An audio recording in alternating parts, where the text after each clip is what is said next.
Bonsoir, bonsoir, bonjour. C'est RD Congo Basango Télévision. Comme toujours, avant de commencer notre émission, nous disons merci à Dieu.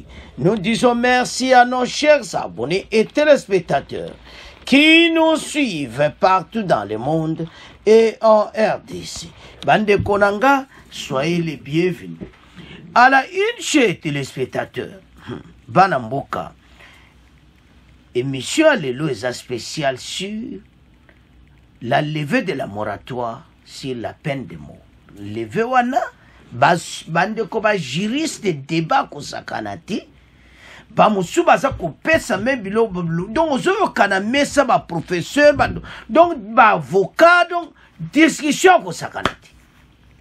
Alors, bande ko ebele baza kolpesa ba exemple ebele que voilà moratoire wana ebele koza ba rendre ba compte à rendre ba le kamba mbongo pa le ke comme ba compte à rendre.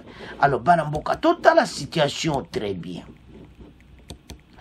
boyebi ete mboka na biso trahison zaki makasi à l'est.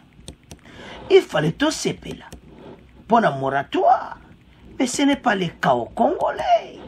Bazo sepela la moratoire ti. Pona bango, baza komona que voilà, situation oyo. Ndenge makambo ezoleka, bakoboma, bato ebele, tout ça, non. Tout à la nano. Situation oyo très bien. Mboka oyo ewuti na makambo ebele. Oyo Congolais nyonso ayebi situation oyo toza nango. Tango tozotala makambo oyo okomona clairement ete bakonzi baki na raison il fallait batia yango. Alors ebele bazo se contredire toyoka moko na motola na bango. Ndenge ba musu bazo contredire na ndenge peuple aza kobenga koloba ke ba musu ba sepeli nango na ba musu bazoloba ke ba sepeli nango te toyoka bongo to avancer to la nango. Quelle lecture faites-vous de la décision du gouvernement congolais d'élever le moratoire sur la peine capitale? Nous en parlons ce soir avec Liévin Ngonji. Il est avocat et président des abolitionnistes de la RDC. Liévin Ngonji, bonsoir. Bonsoir, madame. Serge Stéphane Mbagi, avocat et doctorant à la faculté de droit de l'université de Lubumbashi. Serge Stéphane Mbagi, bonsoir. Serge Stéphane, bonsoir. Je crois que nous l'avons perdu. La réalisation va essayer de le rappeler.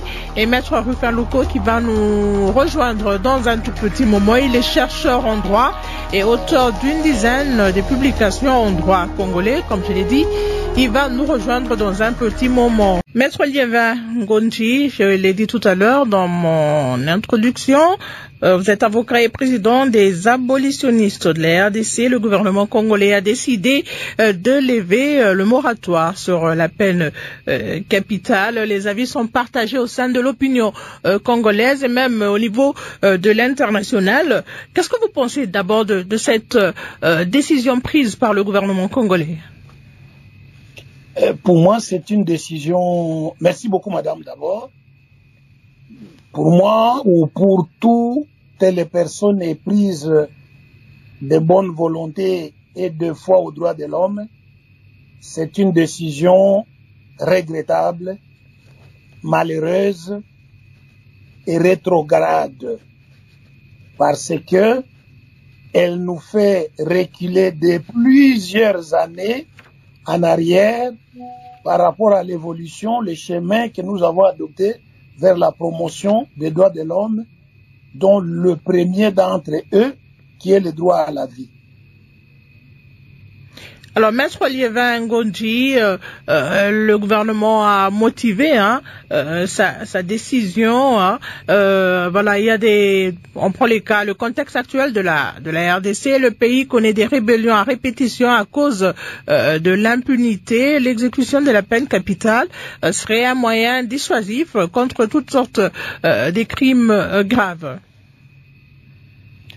Mais moi, je souris d'abord. Je souris pourquoi? Parce que la peine de mort existe dans notre pays depuis 1887. Après, avec la loi fondamentale de l'État indépendant du Congo, les Belges nous l'ont amené ici. Et cela n'a pas empêché qu'il y ait des rébellions jusqu'au moment où nous parlons. C'est vrai que le moratoire est intervenu en 2003, mais il est intervenu au moment où le pays était divisé en 4 parties. Donc la peine de mort a été appliquée, mais cela n'a pas empêché que les gens prennent les armes contre leur propre pays. Donc c'est un argument qui ne tient pas. De la même manière qu'on peut dire la peine de mort va endiguer la criminalité, ce n'est pas vrai. La preuve, c'est que nous avons aujourd'hui beaucoup de bâtisseurs qui sont à Kanyama-Kasese, que tout le monde applaudit parce qu'ils cultivent le maïs. C'est des gens qu'on a raflés parce qu'ils faisaient le banditisme urbain. On les a amenés à Kanyama-Kasese sans les juger. Parmi eux, il y a des gens qui auraient pu être passibles de la peine de mort. Aujourd'hui, ils sont tous utiles à la République. Est-ce qu'on les a tués pour autant? Donc voilà, c'est un argument de faiblesse. Troisième élément qui devait être le premier. Qui est traître, madame, et qui ne l'est pas?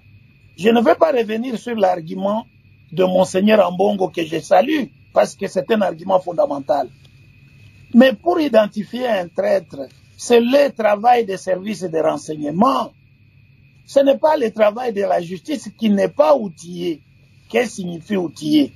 Être outillé signifie avoir la capacité technique, en homme, en matériel et en moyens pour arriver à réunir l'ensemble de preuves qui déterminent que tel est traître ou pas. Mais ici, chez nous, on a beaucoup plus de procès d'intention que de vrais procès. Comment vous pouvez savoir que quelqu'un qui est au front est traître? Sur base de quoi? Sur base du fait qu'un coup de feu a crépité et que les troupes qui étaient autour de lui ont pris les jambes au cou, et vous dites qu'il est traître avec les autres. Alors que très probablement les traîtres peuvent être dans les centres beaucoup plus reculés, à Kinshasa, à Goma ou ailleurs, et j'en passe que de meilleurs. Aujourd'hui, avec la technologie, les gens peuvent être en Europe et ils sont en train de téléguider les choses au front. Est-ce que notre justice a les moyens de pouvoir arriver à l'évidence que tel est traître, tel ne l'est pas? Donc je crois que c'est une voie de facilité qui nous évite de chacun de se regarder dans son miroir et d'assumer nos responsabilités. Qu'est-ce que nous faisons pour que la chaîne de commandement ne soit pas poreuse? Est-ce que ça, c'est un problème de la justice? Je ne crois pas. Alors, vous êtes de ceux-là qui pensent que c'est une décision populiste du gouvernement? Moi, je ne dirais même pas populiste. Je vais dire que c'est une décision démagogique. Parce que on abuse de la non-analyse du destinataire qui est le monsieur tout le monde. Mais on sait qu'en réalité, ça n'aura aucun effet. Ça n'en aura aucun effet. Et puis d'ailleurs, madame, les juges là qui vont condamner les gens à mort, est-ce qu'eux-mêmes ne peuvent pas être parmi les traîtres? Parce que c'est des juges, lorsqu'on parle de l'armée, c'est des juges militaires aussi qui se trouvent dans les zones de front, qui sont les premiers à recueillir les premières informations venant du front. Donc, c'est très compliqué quand on entre dans la question de la trahison. On va dans tous les sens. Donc, pour moi, c'est une décision démagogique et même dangereuse. Est-ce que Maître Louko est en ligne? On me signale qu'il n'est pas encore en ligne. Serge Stéphane, vous êtes en ligne? Oui, je suis là, madame. Alors, vous êtes avocat et doctorant à la faculté de droit de l'université de Lubumbashi. Votre point de vue par rapport à la décision du gouvernement de lever le moratoire sur la peine capitale? Merci de m'avoir associé à ce débat. Je voudrais d'abord saluer l'action du gouvernement parce que c'est une action salutaire pour le pays. Contrairement à mon prédécesseur, que je salue en passant, j'estime, à mon humble avis, qu'il était temps de lever ce moratoire qui a paru pour plus d'une personne comme un gage à l'impunité. En effet, madame, en pénologie, on apprend que parmi les fonctions les plus essentielles d'une peine, c'est celle d'être d'abord intimidante et dissuasive. Et donc, il est tout à fait normal que sous les régimes du moratoire, certaines personnes se soient permis de commettre des infractions pour lesquelles la loi communait la peine de mort, sachant pertinemment que celle-ci ne sera jamais appliquée parce que le moratoire était béni. Mais la levée de ce moratoire va faire réfléchir les potentiels infracteurs par deux fois. D'abord parce que la peine de mort, elle est très dissuasive. Il s'agit là d'une peine qui vous enlève la vie. Je rappelle ici que le fait pour le législateur congolais de prévoir cette peine, ce n'est pas en contradiction avec la sacralité de la vie prônée par la Constitution, loin de là. Parce que il y a des gens qui pensent à tort que le maintien de la peine de mort serait en contradiction avec le caractère sacré de la vie. Non. L'État est justement cette entité dotée de pouvoir d'utiliser la force physique légitime, que les constitutionnalistes le savent, et de par cette capacité, ces attributions et ces pouvoirs, il lui est reconnu le pouvoir d'ôter la vie. Après, effectivement, que les procédures judiciaires soient menées jusqu'au bout et dans un procès équitable et où les voies de recours tant ordinaires qu'extraordinaires ont été épuisées. Donc, alors, avec une justice malade, comme l'a dit le président de la République lui-même, pensez-vous qu'on peut avoir des procès équitables? S'il arrive à ce qu'on puisse condamner quelqu'un à mort, maître Serge Stéphane? Tout à fait, tout à fait. Alors, le fait que le chef de l'État ait dit que la justice est malade, c'est un fait. Je ne vais pas commenter sur l'affirmation de mon président de la République, mais je vais simplement dire ceci. Quand une personne encourt la peine capitale par les préventions dont il fait face devant le juge pénal, obligatoirement, il lui est assigné un avocat, même d'office. Dans nos barreaux, il y a des commissions d'office qui sont souvent faites quant à ce. Et donc, la présence du conseil à côté d'une personne qui encourt la peine capitale est un gage d'un procès équitable. Parce que cet avocat, avec la technicité qu'il aura, avec le professionnalisme qu'il aura, justement, il va apporter la contradiction dans le procès pénal afin que son client ne soit pas exécuté sans qu'on puisse respecter les lois de forme et les lois de fond. Alors, il y a eu plusieurs réactions au sein de la classe politique, au sein de l'opinion congolaise.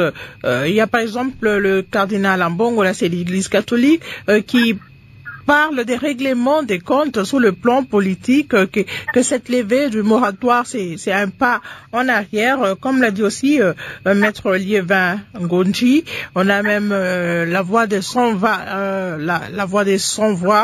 qui s'est exprimée aussi sur cette question, qui estime que la seule peine de mort ne va pas être un instrument suffisant pour restaurer ni la discipline dans l'armée, ni mettre fin au banditisme.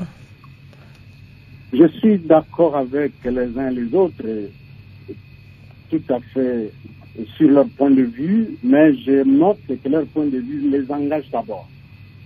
Mais voici ce qu'il faut aussi considérer. Mais vous êtes convaincu que cette levée va réellement dissuader tous les traîtres, entre guillemets, toutes ces personnes qui complotent contre la République?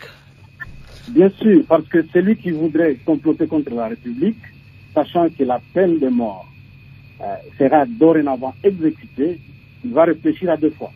Et le passage à l'acte sera plus ou moins retardé ou carrément annulé parce qu'il sait pertinemment que quand il est condamné de façon irrévocable, la peine lui sera appliquée. Mais je voudrais noter à passant qu'il ne faut pas être simpliste dans la considération.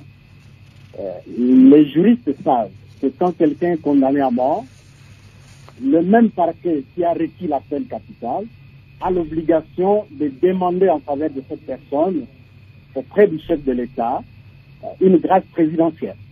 Et donc, le chef de l'État, in fine, pourra décider s'il accorde la grâce ou pas. Donc, ce n'est pas un automatisme, comme d'aucuns veulent le faire croire. Alors, il y a une autre opinion, Maître Serge Stéphane, qui dit qu'au lieu et place de la peine de la peine capitale, il faut mettre en place des sanctions exemplaires et sévères conformes aux lois congolaises, aux normes internationales de droits de l'homme.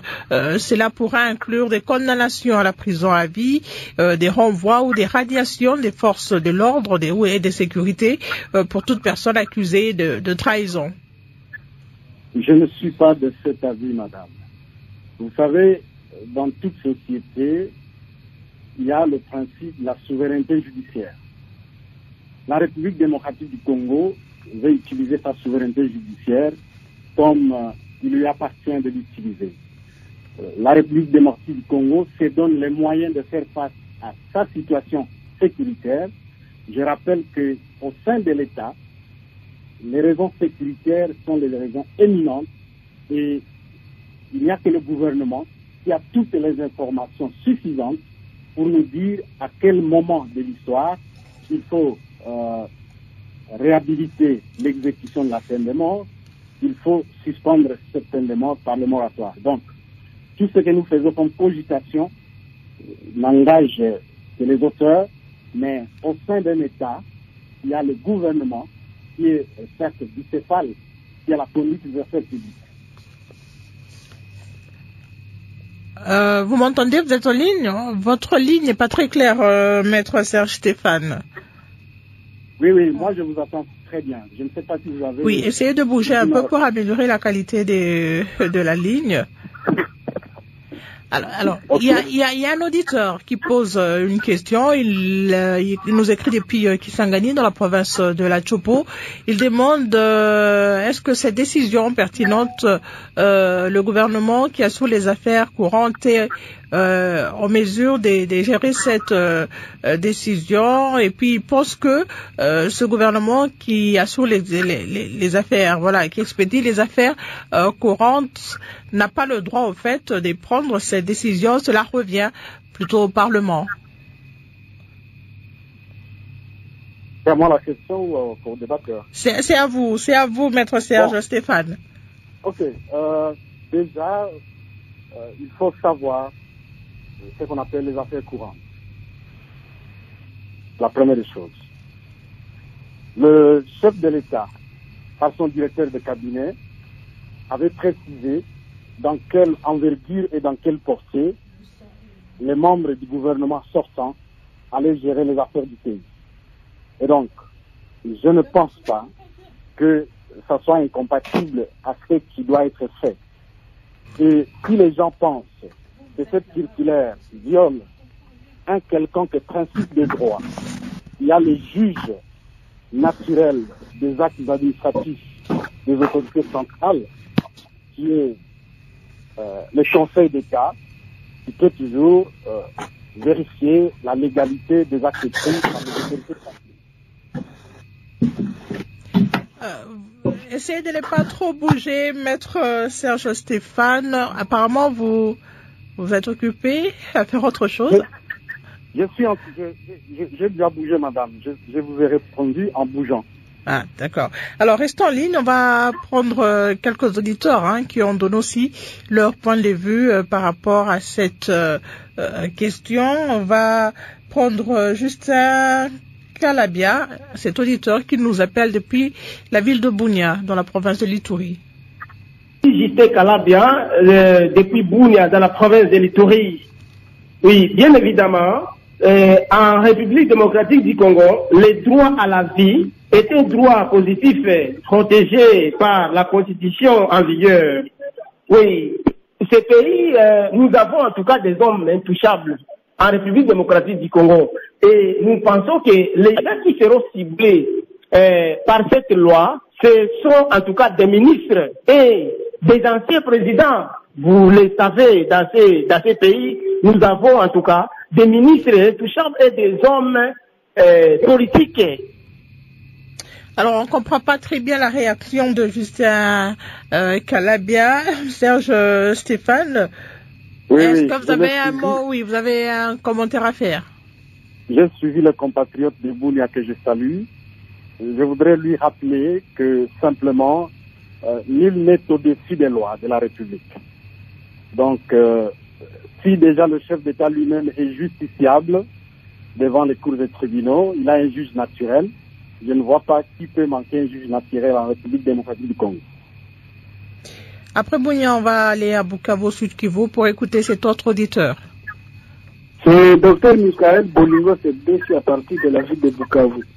Nous saluons l'initiative, mais personnellement je suis pessimiste au bon résultat de cette mesure, car la plupart de ces antivaleurs observées ressortent des influences des politiciens congolais, dehors cas de différentes rébellions, les guerres à répétition longtemps vécues. Toutes ces guerres sont soutenues ou étaient soutenues par des politiciens congolais, car ils se nourrissent de cette masse populaire pour sauvegarder leur pouvoir. Cette politique, aujourd'hui la politique a plus d'influence sur les droits qui est censé la protéger. Aujourd'hui, elle est jugée malade par ces mêmes personnes-là qui devraient normalement la relever. Loin de là, je voudrais savoir pourquoi ces antivaleurs, parmi ces antivaleurs plutôt, le détournement des deniers publics n'en font pas partie. Maître Liévin Ngonji, un petit commentaire, une réaction au propos de Michel Bolingo.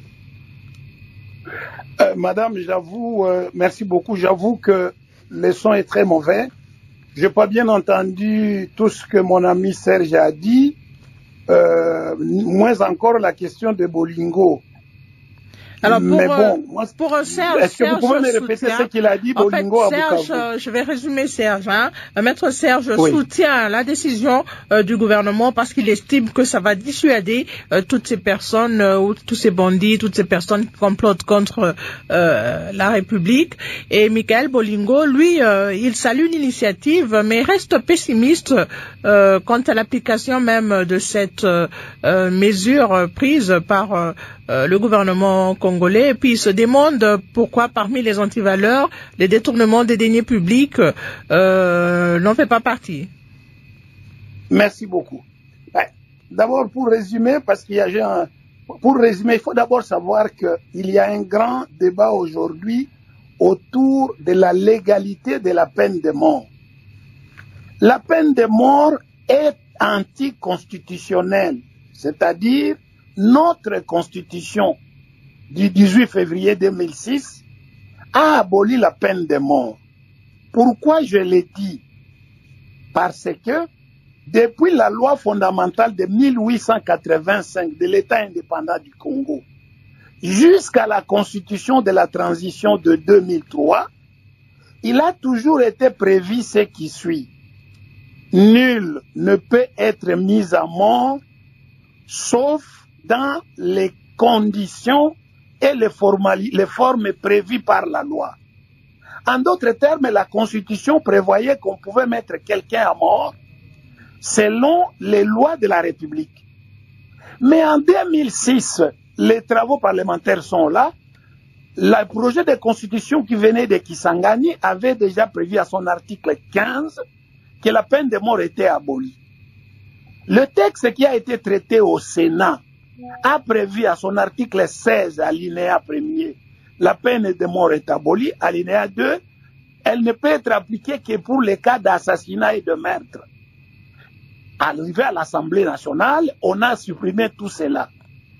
Et c'est comme ça que vous allez voir l'article 61 dit interdit de légiférer contre la vie, même en cas d'état de guerre ou d'état de siège.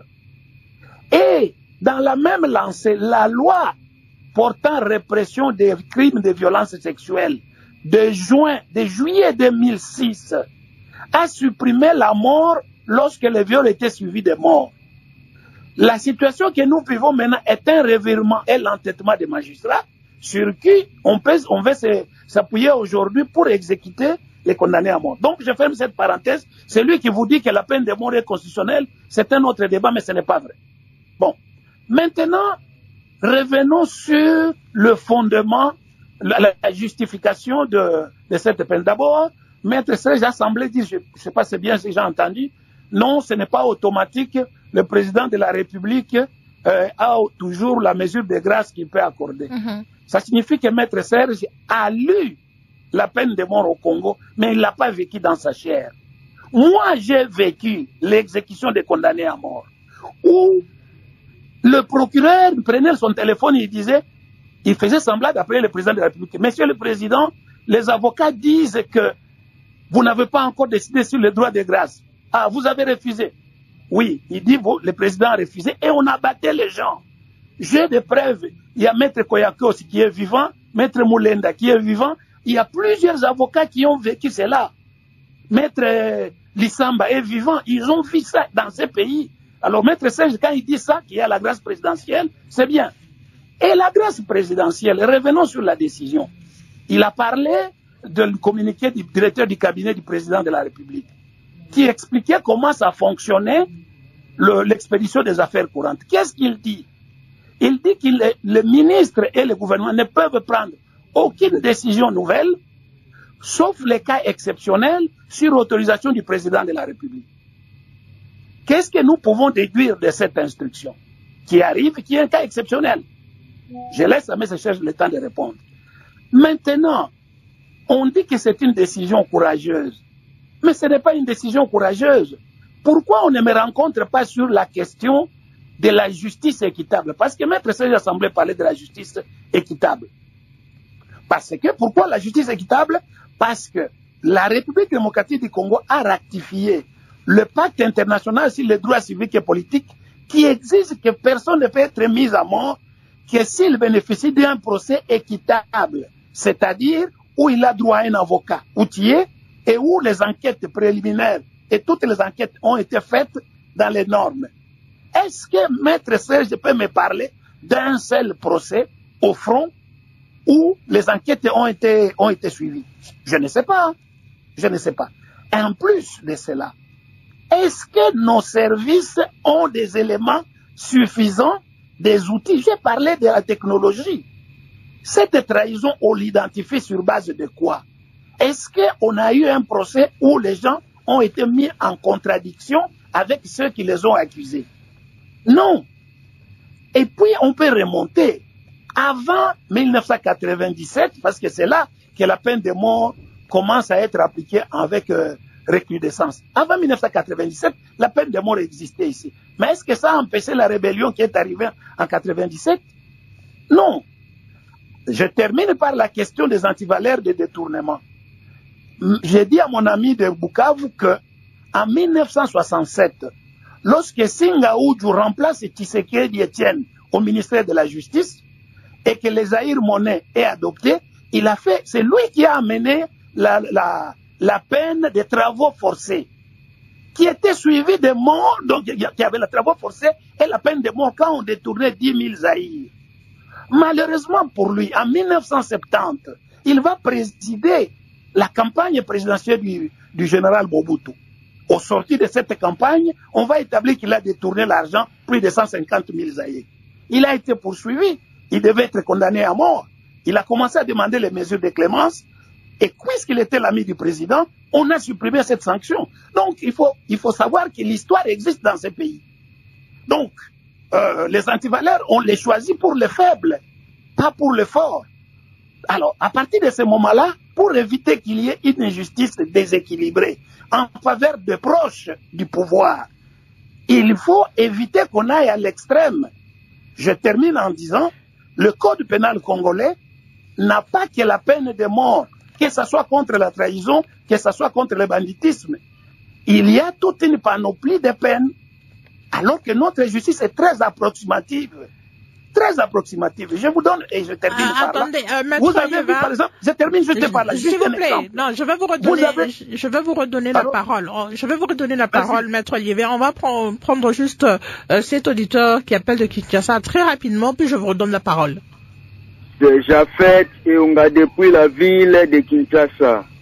Dans un pays comme la RDC, qui a l'insécurité un peu plus partout, la peine capitale mérite d'être là pour faire peur aux Congolais qui n'aiment pas le pays. Malgré que nous soutenons ce moratoire, mais nous craignons d'autre part que ce moratoire puisse se tourner contre les innocents, car la justice de notre pays est tellement corrompue et pour ne pas dire malade. À mon avis, la peine est venue au bon moment pour empêcher des personnes qui cherchent à tout prix que le pays puisse entrer dans une ébullition totale.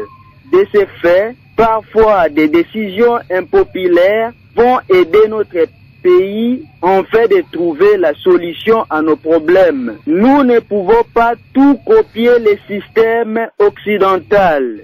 Maître Liévin. Oui. Alors, vous avez suivi cette... Non, oui, c'est qu'il a dit, mon ami, en disant que nous copions le système occidental, il se trompe. La première des choses que nous copions du système occidental, c'est la peine de mort. Je vous l'ai dit, c'est la peine de mort. Elle est venue chez nous avec les Belges, qui à cette époque ne l'appliquaient même pas chez eux. Et tenez-vous bien, il l'appliquait chez nous uniquement contre les Noirs. Hein? Même quand un blanc tuait un Noir, il ne pouvait pas être exécuté. Il ne pouvait être exécuté que s'il tuait un blanc. Bon, donc, arrêtons cette histoire de dire on imite les blancs. Ce n'est pas vrai.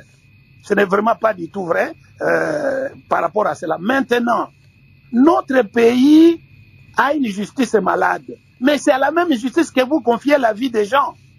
Moi, je vous donne un cas. Très rapidement, parce qu'on va donner aussi la parole à Maître Serge. Allez-y, Maître Liévin. Oui. Donc, je dis... Notre pays, là j'avais fait un exemple que je voulais donner mais qui est parti, mais je reviens sur ce que je disais, notre pays a un arsenal de peines qui commence par la peine de mort et qui termine par les amendes. Donc en supprimant la peine de mort, on ne favorise nullement la criminalité, mais au contraire, on épargne simplement la vie des hommes des cas extrêmes irréparables. Vous savez, madame, j'ai commencé ce combat contre la peine de mort depuis plus de 25 ans. Lorsque il y a eu l'assassinat du président Laurent Désiré Kabila, on a condamné les gens à mort. Moi, quand je parle, les gens m'entendent. Et ceux qui étaient dans ce procès me connaissent. Je me suis battu. J'étais le premier à parler au président Kabila lorsqu'on leur a empêché de manger. Les témoignages sont là, les vidéos sont là. Et aujourd'hui, actuellement, certains ont été récupérés. Imaginez qu'ils aient été tués. Qu'est-ce qui serait passé? Mais qu'est-ce qu'on fait, par exemple? Les jugements étaient valables. Les jugements étaient bons. On réprimait les condamnés. Prenons les cas des Koulouna, Maître Liévin. Qu'est-ce qu'on fait de ces Koulouna qui décident de mettre fin à la vie des personnes innocentes? Tout meurtre, c'est un meurtre contre une personne innocente. Qu'est-ce qui a prévu la loi? La loi a prévu que dans ces cas-là, il y a un certain nombre de peines, pas uniquement la peine de mort. vous savez, pas uniquement la peine de mort. Je donne toujours un exemple. Merci. On va vous redonner. On va vous redonner. 1996, Maître Liévin, s'il vous plaît, on va vous redonner la parole. Serge Stéphane Mbagui, votre réaction aux propos ou à l'analyse de Maître Liévin Ngourdji. Bien, je voudrais d'abord préciser d'entrée de jeu que la levée du moratoire régit les situations futures. Ça ne régit pas le passé. Donc, ça sort les effets pour le futur. Donc, ça ne sert à rien de faire une rétrospective par rapport à ce qui s'était passé hier ou avant-hier. Notre justice, c'est une justice des hommes, comme dans tous les pays du monde. Et nous n'avons que la justice que nous méritons. Vous savez, Alexis de Tocqueville, brillant politologue américain, avait dit « Nous méritons les dirigeants que nous nous donnons dans tous les secteurs ». Donc c'est consubstantiel à l'évolution de notre société. Et donc penser que nous devrions avoir une justice meilleure que celle que nous avons aujourd'hui, c'est se tromper. Par rapport à la situation où quelqu'un a souhaité que pour le détournement des deniers publics, qu'on puisse communer la peine capitale, nous répondons par le principe ubilex non distinguere non debemus. C'est-à-dire que le législateur a prévu des peines pour des infractions précises et ce n'est pas nous qui ne sommes pas législateurs de dire qu'on devrait mettre telle peine accolée à telle prévention. Si les compatriotes veulent que cela soit ainsi, il n'a qu'à utiliser les moyens légaux pour que le code pénal soit révisé selon ses attentes à lui. Alors je n'ai pas très bien suivi le développement de Maître Kandji, notre prédécesseur, de telle sorte que je l'ai suivi à moitié et donc je ne saurais pas résumer exactement son point de vue parce que le contact téléphonique n'est pas aussi fluide. On risque de répondre à une question qui n'a pas été posée.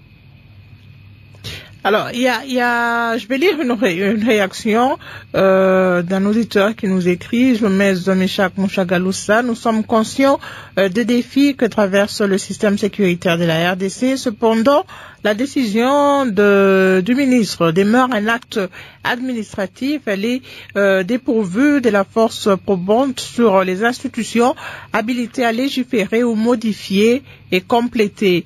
En principe, la levée du moratoire sous la peine de mort en RDC relève du pouvoir législatif. En se référant au titre 2 de la Constitution qui consacre les droits humains et libertés fondamentales, où le gouvernement avait l'option de présenter son projet de loi pour sa modification. Plus encore, il s'agit d'une décision prise par un gouvernement démissionnaire qui ne fait qu'assurer, expédier les affaires courantes et qui donc son pouvoir est limité et qui viole les différents accords ainsi que différents traités que la RDC avait régulièrement ratifiés. Bon, madame, en matière de violation des traités, accords internationaux, les juristes savent, surtout les juristes internationalistes, que là, il s'agit de l'engagement de la responsabilité internationale de l'État. Et on sait devant quelle juridiction internationale on peut engager la responsabilité internationale de l'État. Donc, par rapport à ça, le débat est clos. Tant que ces personnes n'ont pas saisi, par exemple, la Cour internationale de justice pour s'entendre dire que la RDC a violé ces accords internationaux, nous sommes encore là dans des supputations. Il faut qu'un juge international puisse le constater dans un arrêt. Donc, le débat là ne peut pas aller plus loin que ça. Alors, un autre auditeur, ce sont les réactions que nous recevons, hein, qui viennent de partout. Un autre auditeur, Samuel, qui nous écrit depuis Kindu, dans la province du Maniema, veut savoir si la peine de mort s'applique avec effet rétroactif, comment va-t-elle s'exécuter. Voilà, tous les anciens condamnés à la peine capitale seront-ils exécutés au moment venu? Comment vous répondez à toutes ces questions, Maître Stéphane? Non, il n'y a pas d'effet rétroactif par rapport au lever du moratoire. C'est-à-dire les personnes qui avaient été condamnées à mort, mais dont la peine n'a pas été exécutée, ils restent en l'état. On ne peut pas les exécuter aujourd'hui. Sauf que... Mais leur exécution a été suspendue. Oui, c'est en l'état qu'ils ont été condamnés pendant que le moratoire durait. Donc l'exécution de la peine de mort n'ayant pas eu lieu au moment où ils avaient été condamnés, leur condamnation a été liée à une peine en prison à perpétuité. C'est ça le principe. Alors, en conclusion, nous sommes à la fin de l'émission. Je vais vous demander de bouger encore une fois, peut-être pour améliorer la ligne téléphonique. Oui, je suis d'Ardera. Oui. Alors, votre conclusion, Maître Serge Stéphane. Merci, madame, de l'opportunité que vous nous avez donnée de discuter avec nos co-débatteurs et de rencontrer les points de vue de ceux qui ont soumis leurs questions. Ce que nous disons, c'est que nous saluons la décision gouvernementale qui va dans le sens de protéger toute la société des fils qui sont perdus. Mais comme Maître Tonji l'a dit, il y a une panoplie de peines combinées pour chaque infraction.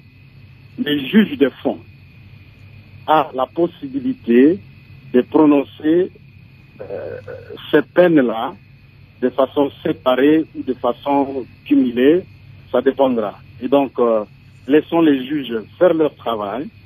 Et voilà, je crois que le gouvernement a fait le sien. Les citoyens ont aussi l'obligation de se comporter en bons compatriotes. Merci, Maître Serge Stéphane Mbangui. Je rappelle que vous êtes avocat et doctorant à la faculté de droit de l'Université de Lubumbashi. Maître Ngonji, avocat et président des abolitionnistes de la RDC. Votre conclusion? Merci beaucoup, madame. Très brièvement, je voudrais souligner un élément important avant de conclure. Je crois que Maître Serge s'est trompé. Aujourd'hui, nous avons plus de 920 condamnés à mort dont l'exécution avait été suspendue. La levée du moratoire signifie qu'on fera un carnage. On ne peut pas les épargner. Ailleurs, le président n'a jamais commué leur peine à une autre peine. Donc, c'est 920 déjà de prêts à tuer en attendant qu'on juge les traîtres à venir. Ma conclusion, c'est quoi? Ma conclusion, c'est, comme c'était mon introduction, la peine de mort est inconstitutionnelle. La justice congolaise est approximative et malade. Elle est démunie. Elle ne peut pas réunir tous les moyens lui permettant d'être équitable pour rendre un procès qui montre effectivement que les personnes méritent cette peine-là. Face à ces erreurs judiciaires et au détournement de la justice en faveur des règlements politiques, il est important que le président de la République et le gouvernement stoppent cet élan et qu'ils regardent les choses autrement. Merci, madame. Merci, Maître Liévin Ngonji. Dialogue entre Congolais, c'est fini pour... Alors, bande kotolandi biso nyonso débat wana boso mona teke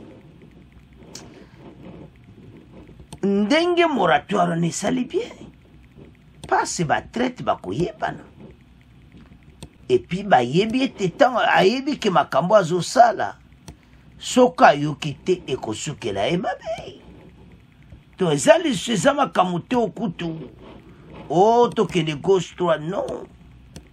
Faut pas yoka yango. Alors, soko zo tala o yoki bande ko muswana bazo pesa ngane mawa parce que wana pena ne o mona ki ba traître na RDC bazebeli. Parce que yo commence à contre loko ba lobi ki yo ba lobo ke bango eske bakosala jugement ya bien bakufa na maloba par exemple la justice eza malade po faci alobaki non tala kaka ye exécution ya moto il faut penda batrouve ye pena bapreuve ezala kaka bango mo bazoloba ke on peut contrôler avec la technologie mais yango mpe bakocontrôle yango mpe na technologie bayeba nani asalaki likambo oyo bayeba moto wana makambo ekoavance nazomona te place oyo bato bakoma komitungisa matrono touti musika notre pays tobundi na makambo ebele ekomi temps oyo bapene koya bato basalaka mabe batika parce que trop c'est trop pays oyo to vivre ba makambo moko non bandeko tala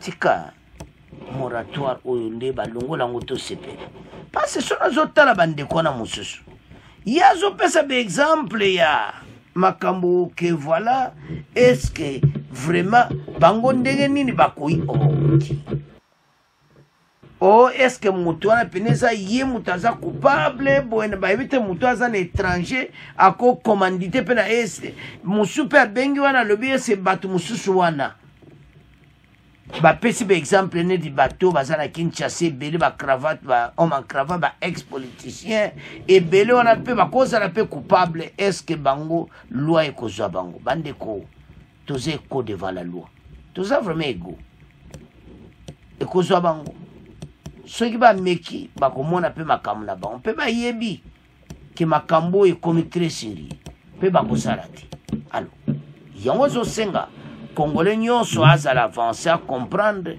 ndenge makambo oyo ekende parce balobaka l'heure est grave donc ezosenga biso nyonso tocomprendre ke loi oyo eza bien parce que bato babomaka bato na este batika nga nasepeli nango bandeko ebele mpe basepeli nango alors toyoki débat yo mpe pesa yo commentaire contre bato wana badocteur mosusu alors tokomotika ngo na bino bocontinue kosabone massivement au revoir à la prochaine.